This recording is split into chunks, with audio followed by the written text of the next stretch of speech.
Hi bro, இந்த video உங்களை பற்றி தான்.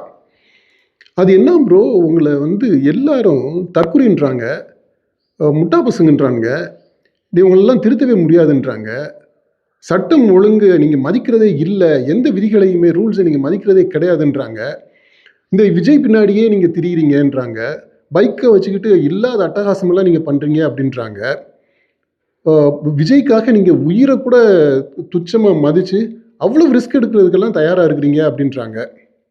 இது ஒரு பக்கம். இன்னொரு பக்கம் அது ஒரு ஹால் நிறைய இந்த 2K கிட்ஸு, காலேஜ் ஸ்டூடெண்ட்ஸு, பசங்க பொண்ணுங்க எல்லாருமே மிங்கிளாகி உட்காந்துருக்குறாங்க. ஒரு அரசியல் தலைவர் பேசுகிறாரு, சத்தமாக பேசுகிறாரு, உரத்த சத்தமாக பேசுகிறாரு, ஆனால் உரத்த சிந்தனையோடு பேசுகிறாரு. அங்கே இருக்கக்கூடிய ஆடியன்ஸ் எல்லாமே, இந்த 2K கிட்ஸ் எல்லாமே அவர் கூட அப்படியே டோட்டல் சிங்கில் இருக்கிறாங்க. ஒரு டெக்கரம் அங்கே இருக்குது, ஒரு டிசிப்ளின் அங்கே இருக்குது, ஒரு டீசன்சி அங்கே இருக்குது. நல்லா ஜாலியாக இருக்காங்க, அதே சமயத்தில் தெர் இஸ் டீசன்சி. அஃப்கோர்ஸ் அங்கே ஸ்டாஃபு கூடவே இருக்காங்க. அந்த நிறுவனங்களுடைய ஃபவுண்டர் அவருமே அங்கே உட்கார்ந்துருக்கிறாரு. அதனால அவங்க அப்படி இருந்தாங்க அப்படின்னு நீங்கள் சொல்லலாம். Precisely that is my point.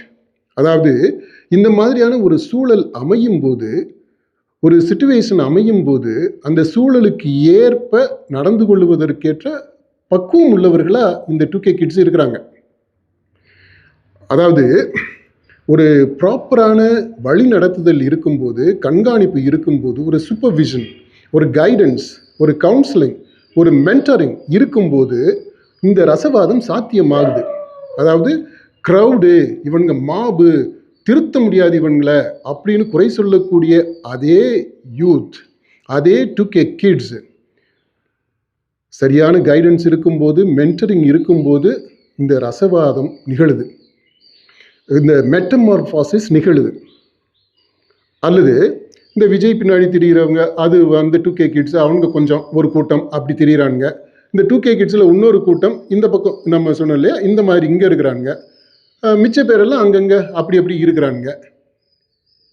நீங்கள் எங்கே எப்படி இருக்கீங்க ப்ரோ?